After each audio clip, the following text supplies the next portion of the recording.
At a barbecue party hosted by Scene's workplace, I faced an unsettling situation. Scene, my husband, took every opportunity to make disparaging remarks about me.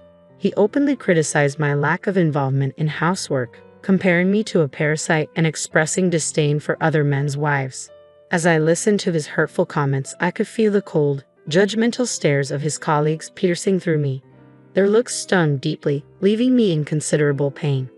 But today, I am no longer the person who stays silent. With a newfound determination, I decided to reveal the truth about Scene.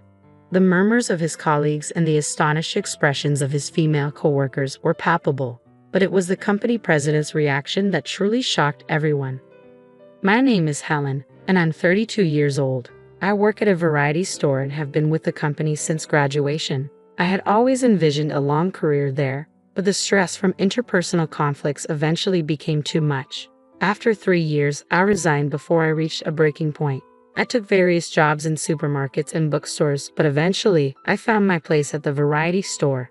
This job was a dream come true for me, given my love for collecting knickknacks. It offered the best work environment I had ever experienced, and I began to enjoy my days at work. Despite the positive changes in my professional and personal life, I faced a challenge. I was still single.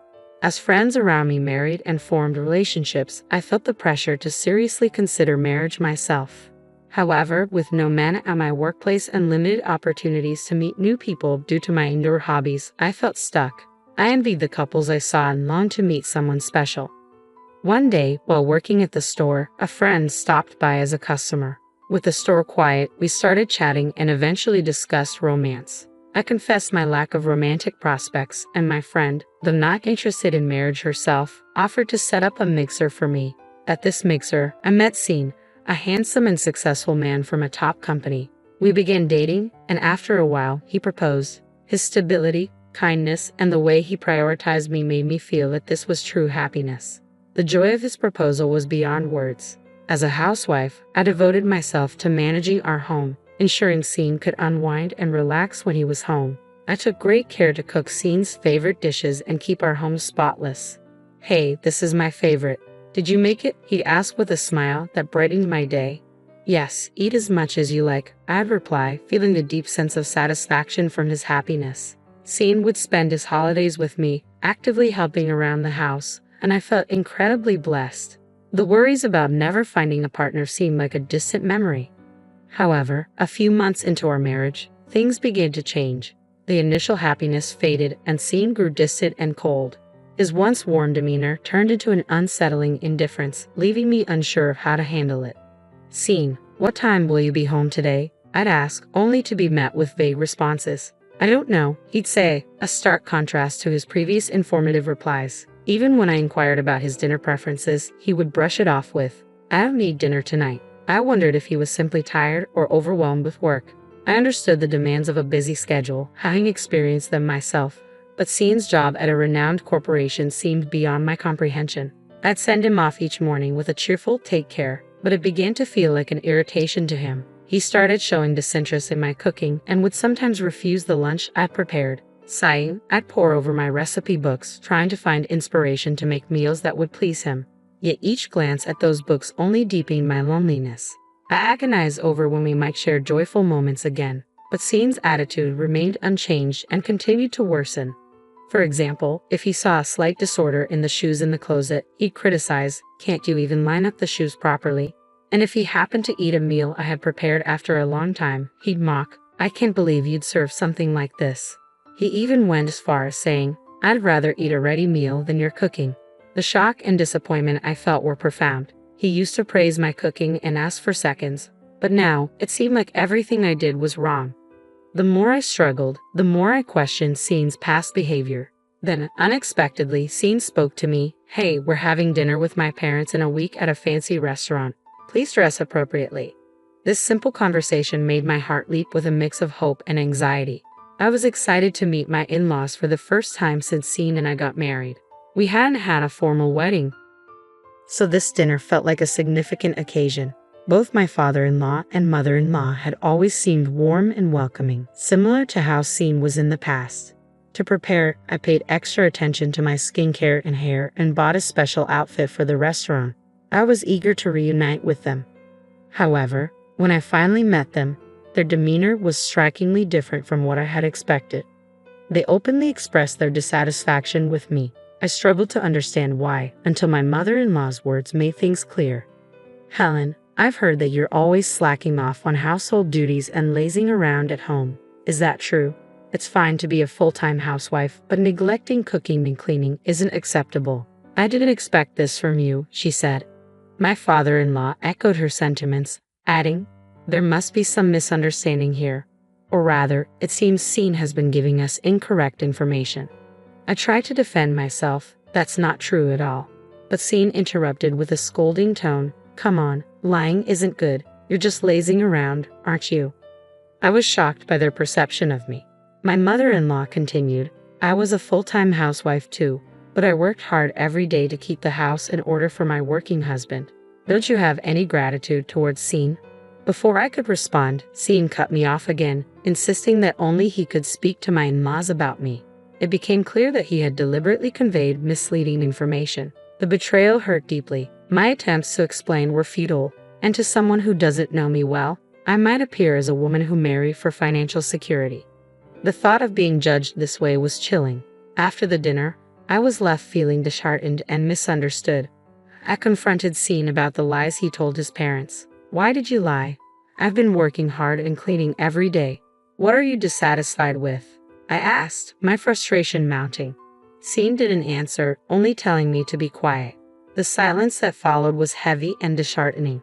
I was at a loss for how to address the misunderstanding with my in-laws and was desperate to understand why Scene's attitude had shifted so dramatically.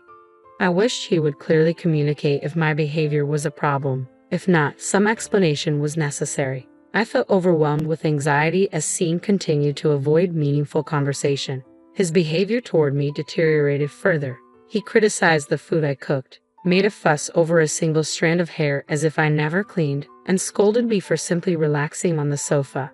Scene's return home became increasingly erratic, often coming back at midnight or not at all. Despite this, I refrained from arguing with him. He was the only partner I had ever found, and though he was distant now, I hoped he might return to the person he once was. The fear of never marrying again and potentially spending my life alone was paralyzing. The thought of divorce was terrifying, and I didn't have the courage to leave him. Around the time Scene started coming home at dawn, I noticed something troubling: a faint scent of unfamiliar women's perfume on his suit, along with traces of red lipstick. These clues made me suspect an affair.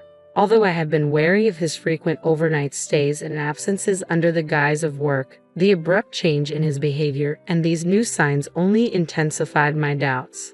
I was consumed by anger and confusion. The thought that he might be spending nights with someone else filled me with anguish. I didn't want to lose Scene, but if he was indeed cheating, that was a different matter entirely. I decided it was time to confront Scene about the truth. "Hey, I need to talk to you," I said as he was unusually home on the weekend. "It's really important." Despite my insistence, Scene remained engrossed in the TV, ignoring me. "Are you listening?" I raised my voice. "What is it?" Scene finally responded, clearly annoyed by my anger. "Are you cheating on me?" I asked directly. What are you talking about?" he replied, feigning confusion.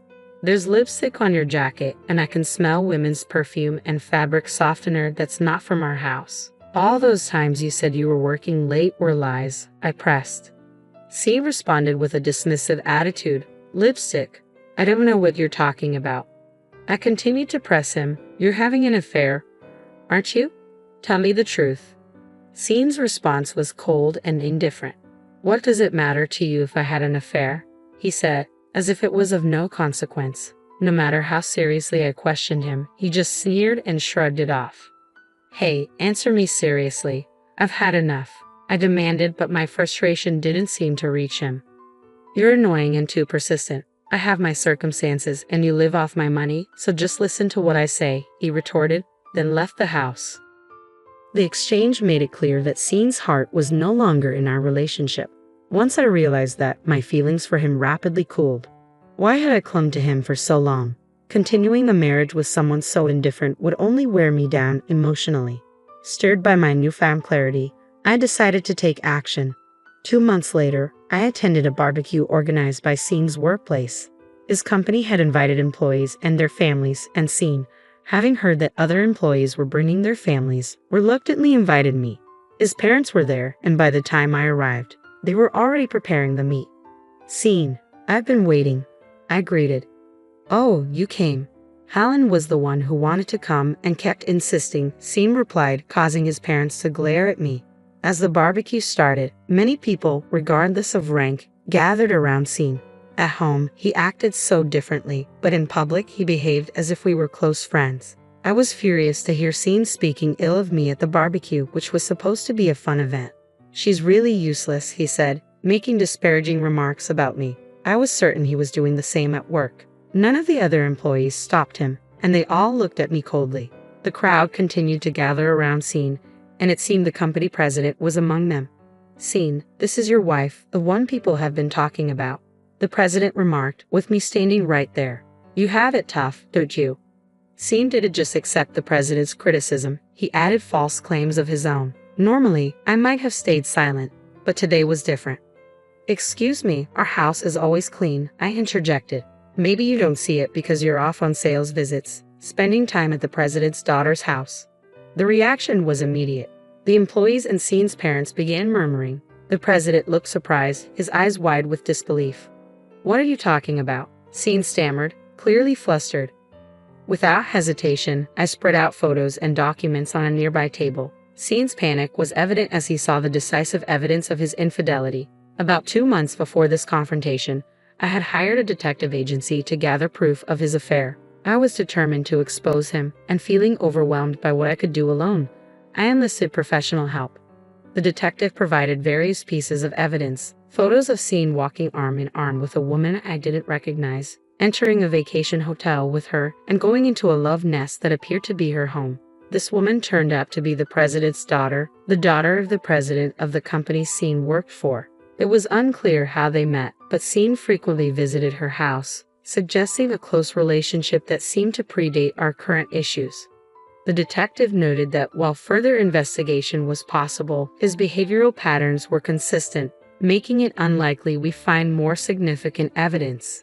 Seeing these photos was a shock that dwarfed even the discovery of lipstick on Scene's suit. My anger and disappointment grew, knowing that Scene's deceit was far more extensive than I had initially feared. Hearing Scene's dismissive response, I decided to end the investigation. The next step was clear. Divorce. I couldn't continue living under the same roof as him. My heart was filled with nothing but anger. By then, I had already heard from Scene about the barbecue event. Given his behavior, I was certain he was spreading false rumors about me at work.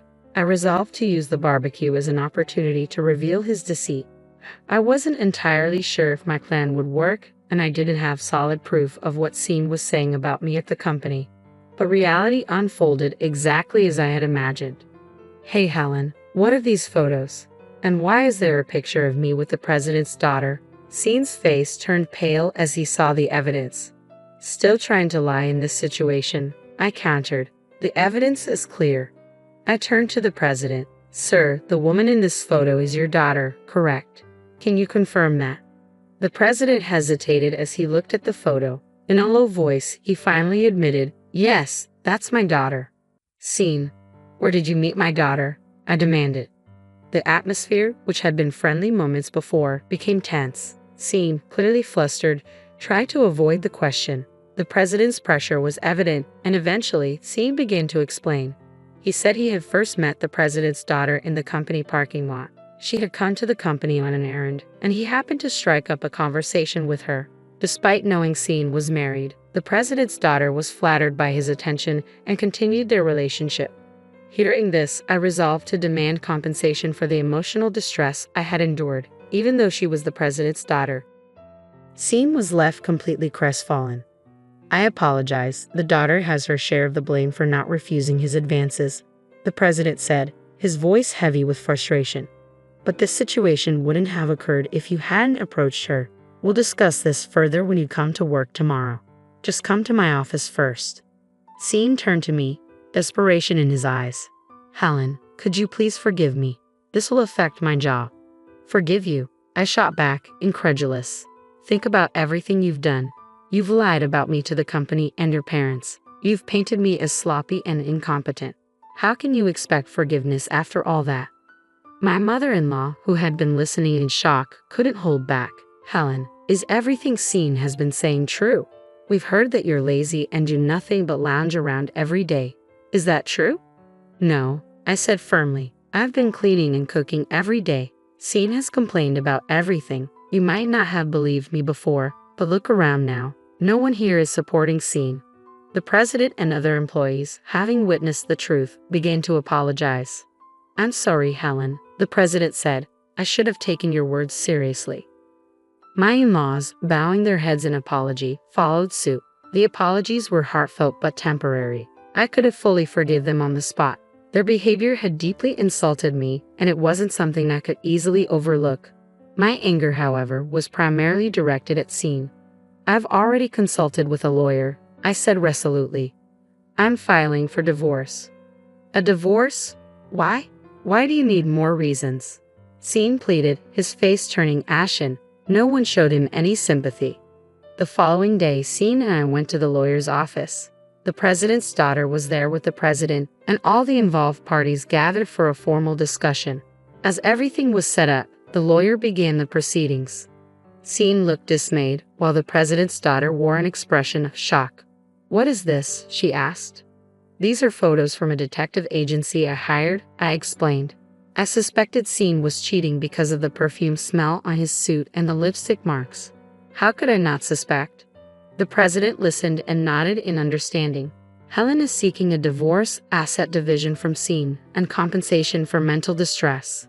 The president's daughter, stunned, replied sharply, "Compensation? I've done nothing wrong." The president's daughter, clearly flustered, struggled to defend herself. "I didn't do anything wrong," she said, her voice lacking conviction. The president, visibly displeased, responded sharply, "You knew he was married. How can you claim no fault when you willingly engaged with him?" Her response seemed immature and evasive, and she appeared unable to acknowledge her own mistakes. As Scene muttered about the divorce and asset division, the president admonished him, "If you were truly remorseful, you wouldn't be making excuses. You need to face the reality of your situation." Scene hung his head in silence, clearly avoiding responsibility. I addressed him firmly, "This is my final request as your wife. I need a divorce." Scene struggled with the decision, and my frustration grew.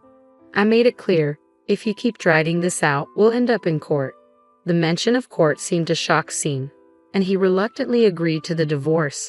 The president's daughter, realizing there was no way out, agreed to the settlement, although she sought financial assistance from her father. The president, however, was resolute. "I can't just give you money. You must take responsibility for your actions." Following the divorce, I received a lump sum settlement from both Scene and the president's daughter. With this money, I moved into a new apartment and began a fresh chapter in my life. After the divorce, Scene's parents and the president offered formal apologies. I learned that Scene had been dismissed from his job, largely due to the president's outrage over the affair, though officially it was due to poor conduct. The president's daughter had severed ties with him, and it was clear she wanted nothing further to do with him. Scene's downfall was complete, losing his job, his lover, and his family. Reflecting on the situation, I felt a deep sense of relief that I had exposed the truth. If I had stayed in the marriage, Scene's behavior would have continued to deteriorate, and false rumors about me would have persisted. Now, living comfortably in my new apartment, I focus on my own happiness. I work at a local variety store surrounded by things I love and feel content with my life. Sometimes, I wonder if I should have pursued the divorce sooner, but I believe waiting for the right moment was the best decision. Moving forward, I'm committed to living a life unburdened by others' influence,